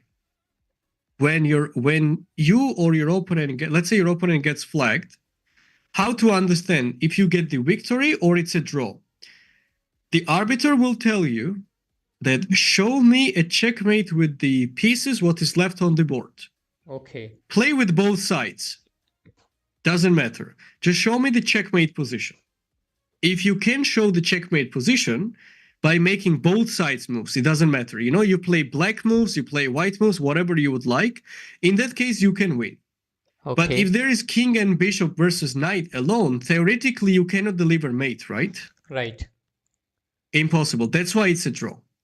So if you would have two light squared bishops, let's say b5 knight would be a light squared bishop as well, it's a draw because you cannot deliver checkmate. You see what I'm saying? Right. I understood. Understood. That's the main catch. But it gets a bit tricky when your opponent has a pawn. So let's say you have king and bishop versus king and pawn. Oh, I have a great puzzle right now for the viewers. And I'm curious who will solve it. Hang Okay. on. Are you making a new chapter? Yes, I'm making a new chapter. Okay. Good.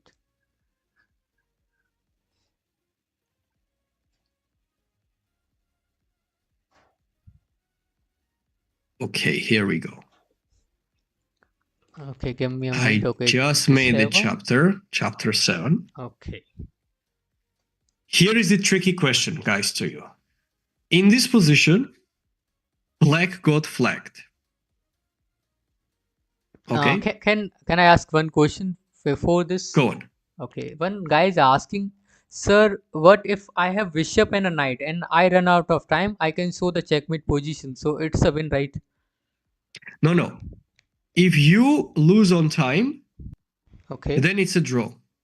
Okay. And if my opponent lose, If your opponent loses on time, you need to provide how you can deliver checkmate. That's the thing. If you lose on time with the stronger side, it's a draw automatically. It doesn't matter if you can set it up if it's a win or not. You see what I'm saying? right? Understood. But if you're from the weaker side or something, let's say right now, look, we are from the stronger side indeed. Our opponent got flagged. And your opponent is asking, okay, it's a draw. You will just take my pawn and it will be king and bishop versus king. Of course, it's a draw. Is it a draw, guys, or there is a way how white can deliver checkmate in this position? I mean, by the way, you can play as many moves as you would like, How to white bear can, in mind. like, all the time I've seen that if I have only one piece left, then it's a draw. Yes, But but it's black a, has a pawn. Does it change anything? black can do a better if he able to promote it. Okay, so Like if black will have a piece as well, right? By the way, you are free to make any moves you would like.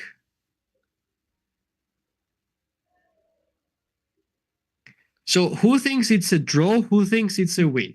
Please let us know in chat. I think it's a So draw. black got flagged here.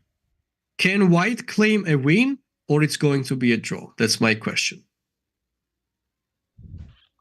I think if white run out of time, then it's a win for black. Correct. That is correct. This pawn can get promoted to the queen and black can win the game. That's right. Right.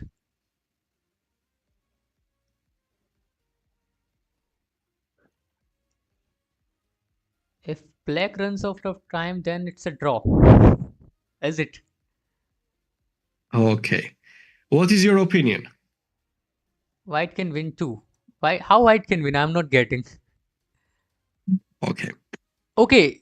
Like white can deliver the mate with the bishop and king. Is it possible? I don't think so. I never seen it. It's a win for white if Well, if black the runs out if of time.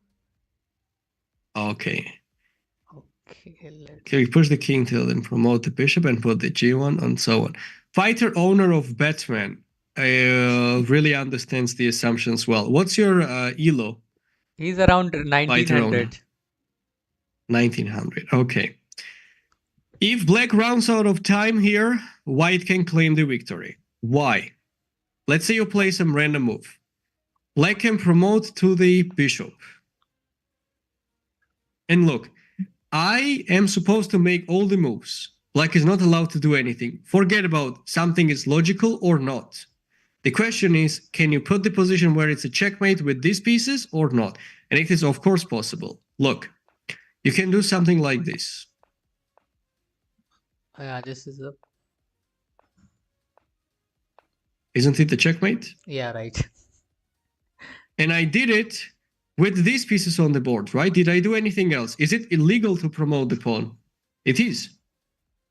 No, I didn't like put another piece on the board, right? right.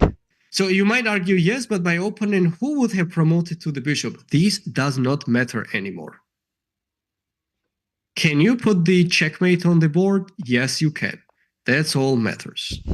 This is one way. There is another way as well. If black promotes to the knight, Okay, then also he can look, go for the let's same. say this position, let's say something Now, like okay. this, for example, and Then you just b5, need to, knight to b5. yes, just go Up. b5 and go there. Okay, Okay. let's say like these, let's just make it the way that knight is getting to a7 square. Okay. All right, so now here these, can you deliver checkmate?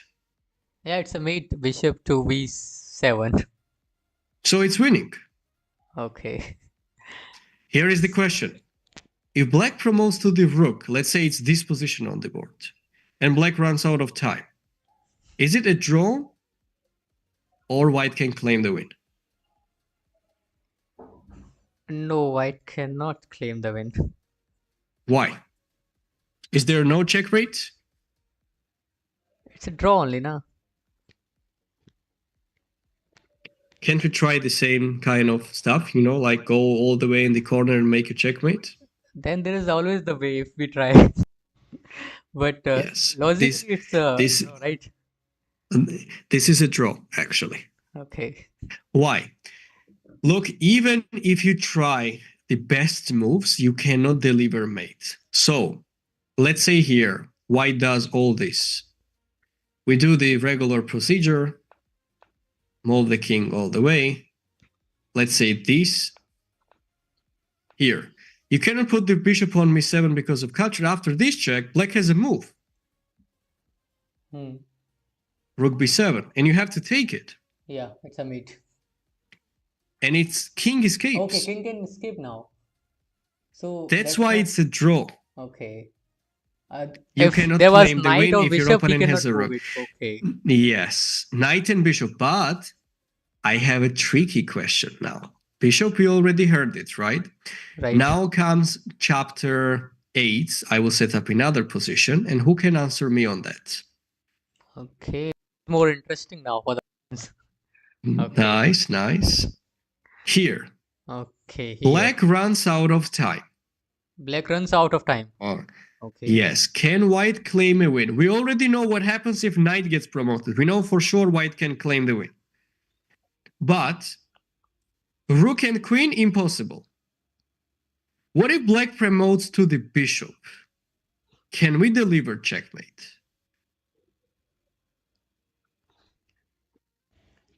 You need knight because bishop enters leg it. Only knight can do it, no? Knight can do it for sure. How about the bishop? Bishop. Bishop, no, na. On the same color, on white only, so it's not possible. Yes, guys, correct. If he was If on the A2 file and he's making on A1 bishop, then it is possible. Absolutely correct. Because when black has the light squared bishop, last time the way we were winning was look, lichess doesn't even let me make the moves anymore because it's a draw. Try to make the moves. You see? Yeah, we cannot do anything. Because in this position, lichess freezes and tells you that it's a theoretical draw or dead draw. You cannot make anything. Let's imagine, okay, I will not promote now then. It will be better. So let's say here, last time when we were promoting to the dark square, bishop black was getting all the way on a7 and there was bishop e4 mate. But Right. when there is light squared bishop, this bishop cannot go on a7, right? Right. So what would you do? Any check you would do it, let's say this, king escapes. There's no checkmate, guys. So always be cautious, depending on the situation. It can be very, very tricky. And if black has a queen, by the way, this is not a win for white. Let's say in the most ideal version, this check would lead to queen b7 again. Yeah. That's why this is a theoretical truth. All good. Any questions on that? All clear? Yeah, all clear.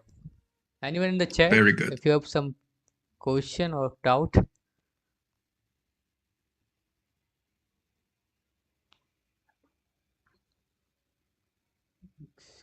Bishop. Clear. Clear. Okay. Chat is racist. Got it. Racist. Good one. Good one.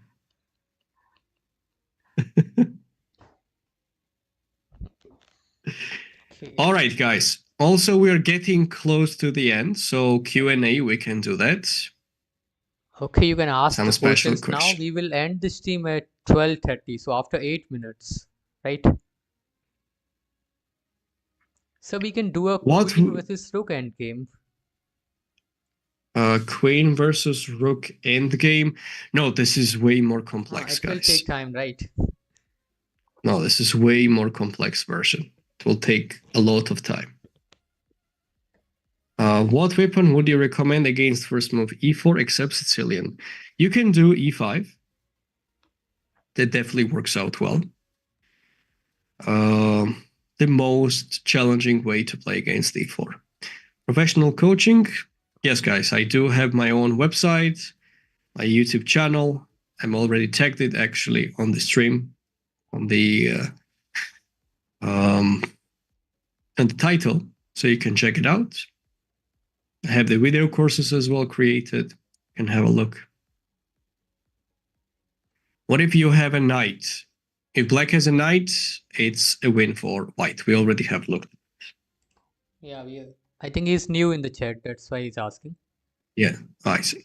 Knight will be a win because the knight can stand on a7, king on c7, and you can put the bishop all the way to b7. It will be a checkmate.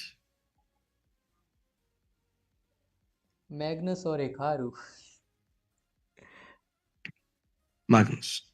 Magnus, okay. Can you play Blitz game and telling your thoughts? That on my streams, guys. I have given the I link do of it. the channel of Georgie already. Pinned comment. Check out the pinned comment. Was bishop and knight checkmate covered? Yes, Taha. You joined a bit late.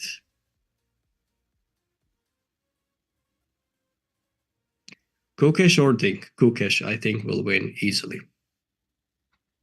Gukesh for sure, I think. Do Do you you think think Alzira can Alireza surpass can? Magnus? No, no, not Alireza though. But Gukesh or Arjun, I believe in it. They can surpass Magnus in future. Yes. Okay. I think it will take estimately 4 or 5 years, but still. Maybe rating-wise will be a close call, but Magnus still is on a different level, you know.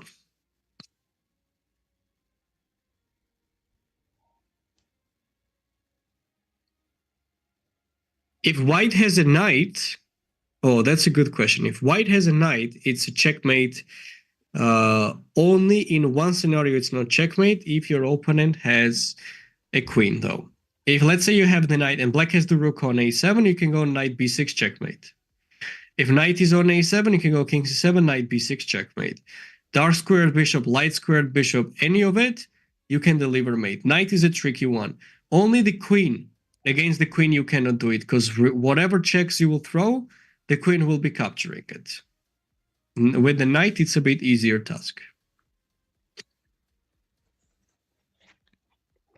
Maggie Miller or Penny Love. Why chess with Why Maggie? just that says average elo of a user is 600 elo? Probably because there are a lot of people which just joined, way more than the ones which have the high ratings. So there are like tens of millions of people like that. The ones which just barely know how to make the moves.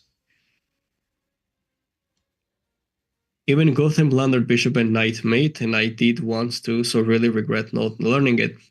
Check out the replay, highly recommend. I also have the video uploaded on my channel though, how to make, in general, like how to do the end games, and starting from the pawn endings all the way on my YouTube, I have it. You can check it out, guys.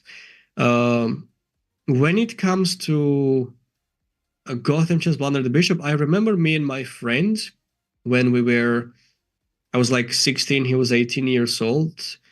I was close to international master title. I became when I was 17, and he already was international master.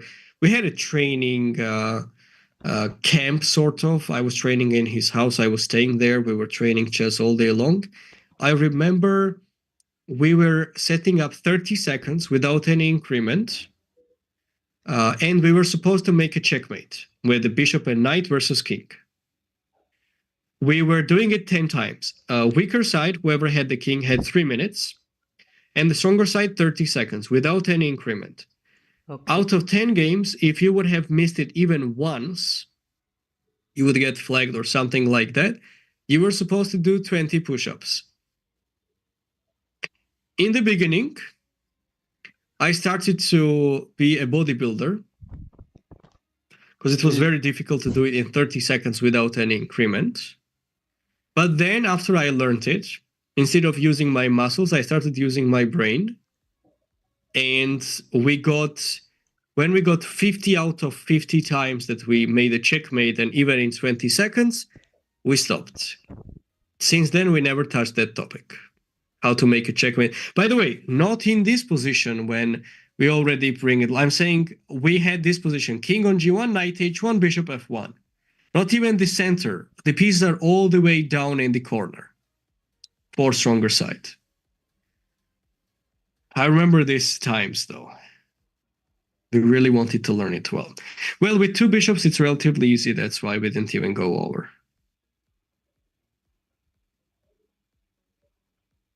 Okay, other questions, guys? Your age, buddy. What age would you give me, guys? I'm just curious. Without checking anything. Who is the goat for you?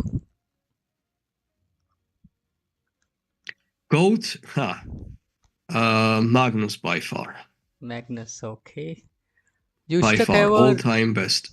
in the beginning, you ever stuck on your ELO or training?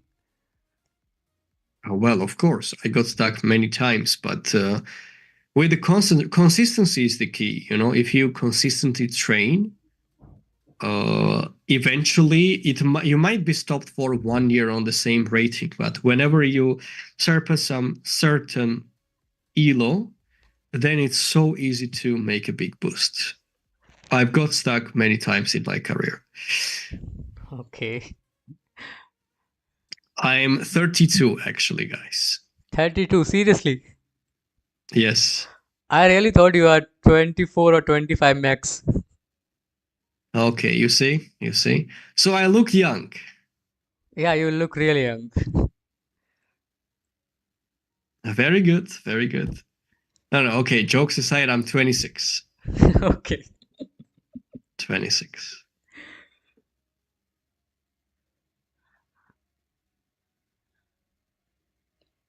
Okay, 26 because voice is cold. I stuck on 500 for a month. In a week, I become 920. You see? You see? Good predictions, fighter owner. I gave 26 because voice is cold. Hmm. No, your way of talking is too good. Aha, okay, I see. Like Thank you, thank you. anyone can understand what you are telling. It's easy to understand. Appreciate it. Appreciate it, guys. Okay, so one person was asking like, would you like to continue these sessions on this channel? Time to time, guys. We will not do it in a row immediately, of course. But time to time, we are planning to do that. It's not the first and last time we are meeting, so.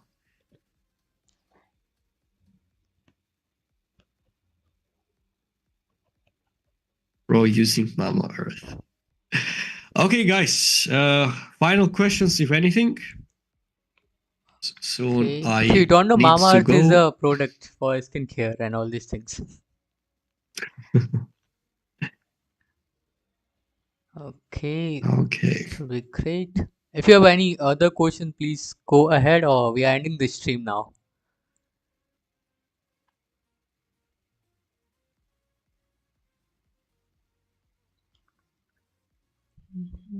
Maybe I can link perhaps the channel I have already if they shared the want to. link. Ah, okay. It's already there. Yeah. Perfect.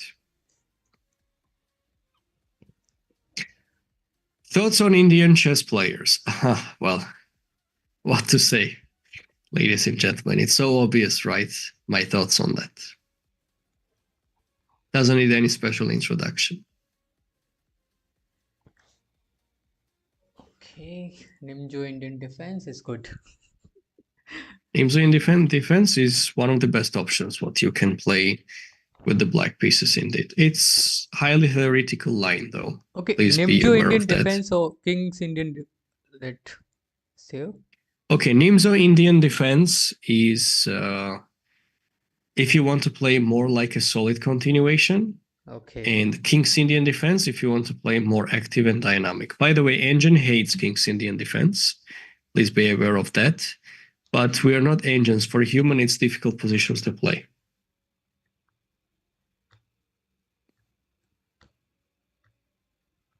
6 ELO from 2800. One is already number 3. What to say? Farmers. Yes, Arjun really farmed a lot of rating points though from open tournaments. It's not farming. I mean, he risked a lot to play there, but that's why he was playing on the third board. Even though he was the highest rated player at the time in the Indian team, and still he is. Okay. Ponziani is a very tricky opening. You can try it only to surprise your opponent, but long term, I don't recommend to stick with that.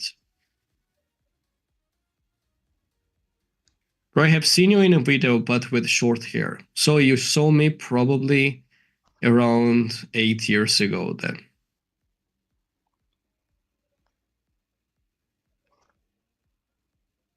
Trent Nimzo didn't like it. Okay, how It's a not lot of to do theory, blunder? guys. Just how not to do blunder? Focus on the game. You will not do blunder. Easy. Easy. Okay, I guess, guys. That's it. That's That's it, it. guys. Well, you can continue the stream if you'd like to. It's not like I'll just be leaving and that's it. No, it's only for you. Special for you. It's a Perfect. special Perfect. masterclass.